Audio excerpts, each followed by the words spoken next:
Just imagine how you'd feel if you were the winning bidder when the gavel comes down on that lovely little property which you know you can do up and sell on to profit. Or perhaps you're thinking of buying somewhere to live in yourself, your dream home. Whatever your reasons for wanting to buy property at auction, it doesn't have to be an impossible dream. Lots of people have enjoyed the experience of being the winning bidder, and if you follow a few simple steps prior to the auction, there's no reason why it shouldn't be you. The thought of buying property at auction seems to fire the public imagination, perhaps because of the popularity of TV shows like Homes Under the Hammer, and many would-be property investors and developers often imagine the auction is where they'll start their property business.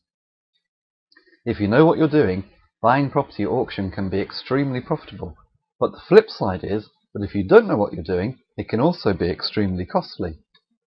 Auctions can be a great source of bargain property, but the truth is that not every property is a bargain.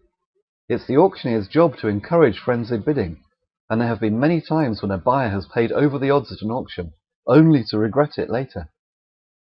Property auctions are also the marketplace of choice for many property sellers who have a defective or hard-to-sell property. So what looks like a bargain can turn into a nightmare for the uninitiated, who soon find out why that particular property was cheap. There's a reason why cheap doesn't always mean bargain. But if you take just a few simple steps, both prior to and during the auction, you can weed out the wheat from the chaff, the bargains from the dogs, and be the winning bidder who makes the killing on the bargain of the day. In this short ebook, I'm going to take you through the 6 simple steps you need to undertake prior to the auction, which will mean that you're better prepared and more likely to grab a bargain than most of the other bidders there. It'll also mean that you're much more likely to buy that bargain and much less likely to buy a mistake. In other words, I'm going to help you to have the odds stacked in your favour and give you an unfair advantage over most of the other bidders who don't know what they're doing.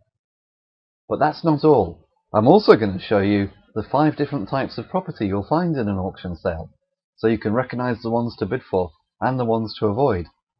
What to do at the auction. There are procedures and etiquettes you need to be aware of. How to decide your maximum bid. Surprisingly few bidders even think about this. How to bid at the auction. It's not just always as simple as sticking your hand in the air. What to do if your property is withdrawn, and this can actually be good news and to your advantage. What to do when you're the winning bidder. There are things you'll need to do straight away. If you're serious about buying at auction, you need to do it properly and to be fully prepared before the bidding starts. You can't rely on merely reading through the catalogue and winging it on the day, which is what most unsuccessful bidders do. Let me show you those 6 simple steps and allow me to help you to have the best possible chance of grabbing that bargain you've always dreamed of.